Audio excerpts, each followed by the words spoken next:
warahmatullahi wabarakatuh. Ketemu lagi bareng kita di KB Kirun Bangdel. Oke guys, kali ini kita mau ngebahas tentang tahayul zaman dulu dan kita mau ngebantahnya dengan logika zaman sekarang. Salah satunya ya mau kita kasih bocoran, motong kuku malam-malam. Tapi nih guys, sebelum kita masuk ke topik pembicaraan kita, alangkah baiknya kalau kalian tuh bantu channel kita ini dengan cara dengan subscribe tombol yang ada di bawah dan klik lonceng untuk nyalakan notifikasi supaya tidak ketinggalan uploadan video terbaru dari kami. Betul banget. Karena gue mau tahu ke kalian itu kan channel kita itu menarik, men, menghibur banget. Baca. Terutama sih yang paling menghibur tuh tingkah lakunya teman gue yang satu ini nih.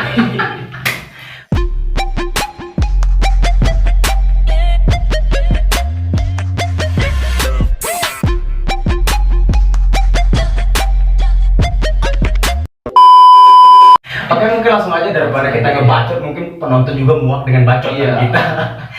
Langsung ke topik yang pertama mungkin ya. Oke, langsung ke topik yang pertama tentang motong kuku malam-malam. Benar banget.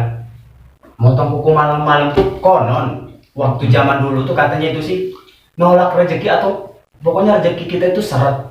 Itu gimana sih menurut tanggapan kalian? Tapi itu katanya kan ya, Bang? Iya, kata zaman-zaman orang dulu sih itu membuat rezeki kita seret kalau kita motong kuku malam-malam. Tapi kalau misalkan kita bantah nih Bang ya, pakai logika. Benar. Menurut lu gimana tuh? Ya untuk di zaman sekarang sih itu tergantung dari kita ya, nggak mesti terpatok sama memotong kuku malam-malam. Karena rezeki itu ya gimana usaha kita sih.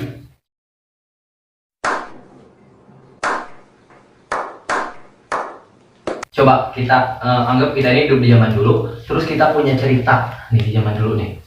Kita mau motong kuku malam-malam, terus kita dimarahin sama orang tua. kita. Mungkin karena di waktu zaman dulu itu belum ada listrik. Ya bisa jadi karena takut terluka tangan pas motong kuku malam-malam, ya kan? Itu kan bisa kan? Bisa lagi kan? Mungkin kalau dari daerah teman-teman tuh mitosnya tuh apa? Bisa langsung di komen aja di bawah. Di bawah. Mungkin next ya. Next. Ya untuk yang kedua itu duduk di depan pintu. Duduk di depan pintu. Katanya sih seret jodoh. Seret jodoh. Hubungannya itu apa? Gue juga nggak tahu. Itu kata orang tua dulu sih, jangan jangan duduk di pintu nanti seret jodoh kamu seret. Kalau kita pikir-pikir sih itu sih ngeganggu. Bener nggak sih? Lagi-lagi ini kita bantah pakai logika ya Bang ya.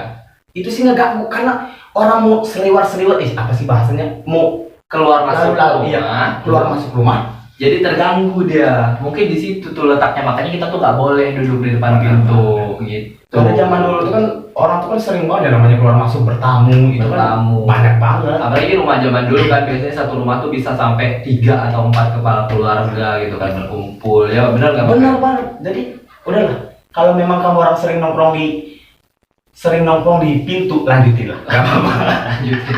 Sembari nunggu bukber men. Iya. Sembari nunggu buka puasa. Karena duduk di depan pintu tuh emang enak banget kayaknya. Santai, angin gitu kan ya. Angin sepoi-sepoi, banyak imajinasi yang lewat di pikiran kita. Jadi lanjutkan. Bantah orang tua kalian. Lanjutkan. Ngomong-ngomong lanjutkan, mungkin kita next ya ke pembahasan yang lain. Boleh. Untuk yang ketiga itu nyiul malam-malam. Nyiul, bersiul yang contoh nih, coba lu kayak serulingnya Roma Irama nyiul gitu. Dan mitosnya sih nyiul malam-malam itu apa? Apa ya Bella? Apa ya? Mungkin ayo dong. Sama kali ya, nolak rezeki juga kali ya. Pokoknya gue dikasih tahu ibu gue itu, dikasih tahu emak gue itu ya Bella, nyiul malam-malam tuh gak boleh aja pada intinya. Takut setan datang katanya gitu, memanggil setan. Karena malam-malam dulu kan memang nggak ada listrik, di sisi nggak ada listrik, kita nyiul malam-malam itu serem juga sih ya. Bisa jadi. Apalagi nyiulnya kalau orang itu bisa nadaling seru nih, bayangin aja man. Parah. Gua aja nggak bisa. Tapi Bil, gue mau bantah pakai logika nih Bil. Seandainya nih Bil, waktu itu lu punya bapak lu itu seorang nelayan. Dan bapak lu itu pulangnya selalu malam. Benar. Terus? Nah, menurut gua sih itu tuh mungkin bapaknya itu udah kecapean gitu ya mungkin ya. Oh iya iya, iya. Itu bisa jadi bisa jadi. Bapaknya kecapean dari laut kan, namanya orang laut dulu kan nggak ada mesin ya, ngedayung dari laut pulang ke rumah nggak denger anaknya nyiu pengen rasanya ngejejek mah. Woi, lingser wengi, serem. Jadi bapaknya mungkin emosi naik darah gitu ya, sehingga ibunya itu ngelarang gitu, bisa jadi. Ya kembali lagi, kalau kalian emang hobi nyuruh malam, lanjutkan. Silakan lanjutkan. Yang tadinya baru setengah nada lingser wengi, lanjutkan sampai tuntas. Mungkin next ya. Mungkin next yang ke berapa nih? Yang keempat, duduk di atas bantal. Iya, itu gue sering banget diocehin sama emak gua, terutama karena emak gua tuh maafin contoh emak gua tuh rada-rada gini kayak burung beo. Sama sih, sama. Harga cabai kagak turun-turun, bagaimana anak? Mungkin semua mama kayak gitu. Kayak gitu gue juga nggak tahu. Itu sering banget gue diingetin, jangan duduk di bantal, nanti bisulan. Jangan duduk di bantal, bisulan. Dan bahkan sampai saat ini pun gue pernah bisulan, gue nggak pernah duduk di bantal, gue masih bisulan, men. Karena itu penyakit. Itu emang penyakit. Jadi nggak ada sangkut paut sama bantal. Benar. Mungkin untuk logikanya gimana? Kalau secara logikanya gini kan Bang ya. Kan kita tuh punya bantal. Bantal kan buat tidur. Iya. Bantal itu buat kepala, bukan buat pantat. Ya. Mungkin itu secara tidak langsung cara kita menghormati bantal. Ya. Karena bantal itu tepatnya kepala, bukan tepatnya pantat. Ya di sisi lain juga supaya bantal kita awet kan, kalau didudukin sama ini pantat, otomatis beban si bantal itu kan bertambah, jadi dia jebol. Jadi emak kita ngulang lagi, ngejahit lagi. Dulu kan juga nggak ada mesin jahit. Iya benar. Kalau sekarang kan gampang amat sekarang. Jualan bantal juga banyak. Mungkin next ya? Apa? Enggak, belum. Oh, gua kira next, gua nggak sabar. Karena kita kembali ngomong Bang, kalau kalian punya biasa kayak gitu, lanjutkan. Gua selalu lupa. Intinya kita tuh support kamu orang lah intinya.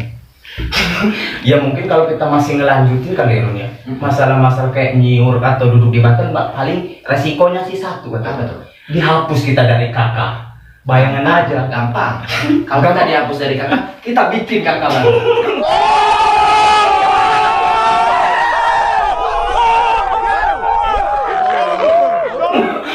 Gue nggak masalah dari itunya, Rul. Masalahnya bisa dibilang punya bapak itu lumayan tanahnya gede. Waduh. Gue nggak dapat warisan. Jadi gue cuma 2 bersaudara. Adik gue yang namanya Dani ini yang berkuasa. Waduh. Itu kan nggak terima gua kalau gue dihapus. Gua nggak mau ngomongin soal warisan mungkin. Itu udah di luar topik. Kita masuk ke topik pembicaraan kita. Iya. Itu larinya sampai ke situ, gue takut. Mungkin next yang kelima nih. Mungkin untuk yang Ada kelima. apa lagi nih kita nih? Untuk yang kelima sih nyisir malam-malam. Nyisir malam-malam. Gue belum tahu tuh mitosnya apa tuh. Untuk nyisir malam-malam sih konon katanya kalau zaman dulu itu jangan nyisir malam-malam, takut kepala kita dikorengan. Itu apa sih namanya ya? Kalau kata bahasa Lampung sih puyuhan. Korengan. Itu gimana menurut lu? Apa itu untuk dibantah logika kurang kerjaan apa gimana? Secara logika sih gimana ya Bang Bila? Kan tengah malam tuh. Apalagi zaman dulu kan. Kita kembali ngomongin zaman dulu kan nggak ada listrik. Penerangan kurang. Jadi mungkin kalau kita nyisir malam-malam itu buat apa gitu kan? Nggak ada yang bisa lu tampangin gitu kan? Bener banget sih. Kecuali kalau lu nyisir siang. Nah itu baru kelihatan juga. Tapi menurut gua gini sih, kenapa nggak dibolehin nyisir malam-malam kan? Karena dulu tuh kan nggak ada sampo ya. Adanya juga itu dulu buah gernuk gitu. Mungkin yang tahu di zaman dulu tuh ada buah gernuk. Buah gernuk kan bau men. Ya itu cuma keluarin busa doang. Maksud gua nggak ada sampo yang wangi kayak Lipi Boy, Sunsilk kayak gitu. Lanjutan dikit. Siapa tahu ada orang endorse. Jadi takutnya ya, di rambut yang disisir itu ada kutu atau ketombe. Bayangin aja men, di rambut kutuan disuruh nyisir malam-malam, namanya nggak tahu. Dikhawatirkan disisir itu nyangkut tak 1 atau 2, dipakai emak, adik, bapak, jadinya nular kan? Atau takut mungkin begitu lu nyisir kutunya jatuh ke kuping terus nyarang di kuping. Jadi bayangin aja mal, dia jadi CEO susu kalau di kuping. Udah, jangan bahas itu deh. Oke, ini yang selanjutnya yang keberapa ini? Yang keenam. Oh, yang keenam itu nyapu malam-malam. Itu gimana sih lu? Nyapu malam-malam. Menurut gua nih ya, Iya. Menurut gua sih kan nyapu malam-malam tuh katanya Untuk mitosnya mitos, yang ya. gua tahu dari emak gua itu menolak rezeki. Wah, menolak rezeki. Dan untuk logikanya gimana? Untuk logikanya gimana ya, Bil? Mungkin dari lu, Bil. Lu yang lebih paham kayaknya. Mungkin kalau untuk di logika sih, bayangin aja balik lagi sih zaman dulu ya. Mhm. Karena zaman dulu itu nggak ada listrik sama sekali, nggak ada penerangan, cuma ada lampu tok-tok namanya kalau di kampung. Mungkin karena kalau nyapu malam-malam itu takutnya nggak bersih pas nyapu. Oh, gitu. Jadi sama emak kita udah lah, nggak usah anak gadis. Mungkin ini untuk anak gadis kali ya. Jangan nyapu malam-malam, nanti jodoh kamu nanti itu nolak rezeki. Seret gitu. Ya itu atau balik apa. lagi yang zaman dulu nggak ada lampu, takutnya kita nyapu tuh nggak bersih dan Nggak bersih. ngulang lagi. Jadi itu cuma kayak kurang kerjaan aja gitu ya, Mungkin itu bisa jadi kurang kerjaan. Oke. Tapi gue dengar nih Bang Bil, lu pernah cerita ke gua nih. Katanya lu ada mitos dalam lingkungan keluarga lu sendiri tuh. Iya itu benar banget. Sampai sekarang pun gue masih ngejalanin itu yang namanya mitos. Gue kayak gimana ya? Gue zaman sekarang gue masih ngejalanin yang namanya mitos.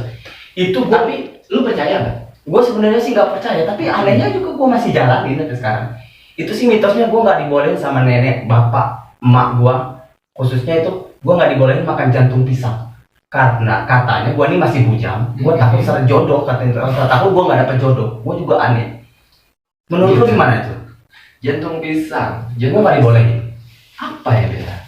Menurut gua sih kalau jantung pisang tuh mungkin banyak getah kali ya. Kali, mungkin itu rasanya enak gue nggak dikasih. Mungkin itu rasanya enak gue nggak dikasih kali. Jadi berarti selama ini nenek, bapak, emak Biar lu nggak makan, biar gue nggak makan. rasain. Waduh, gue mau komen.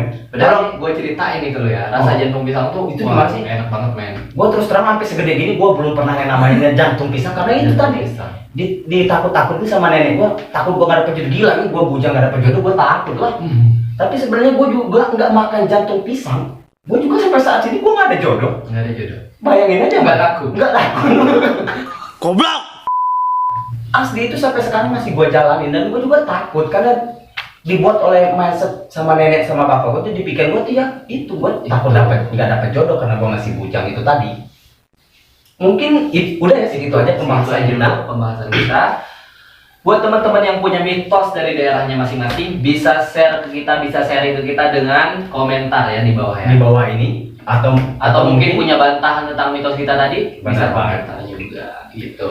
Dan balik lagi ya, kita juga nggak capek-capek buat ngingetin, jangan lupa untuk di subscribe channel ini supaya bantu support kita.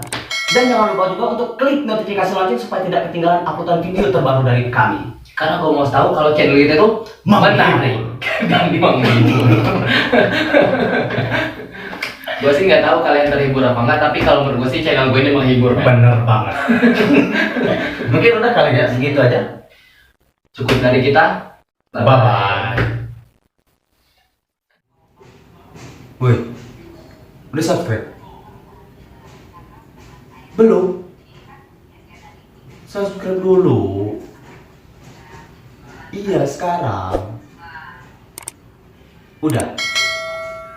Cakep.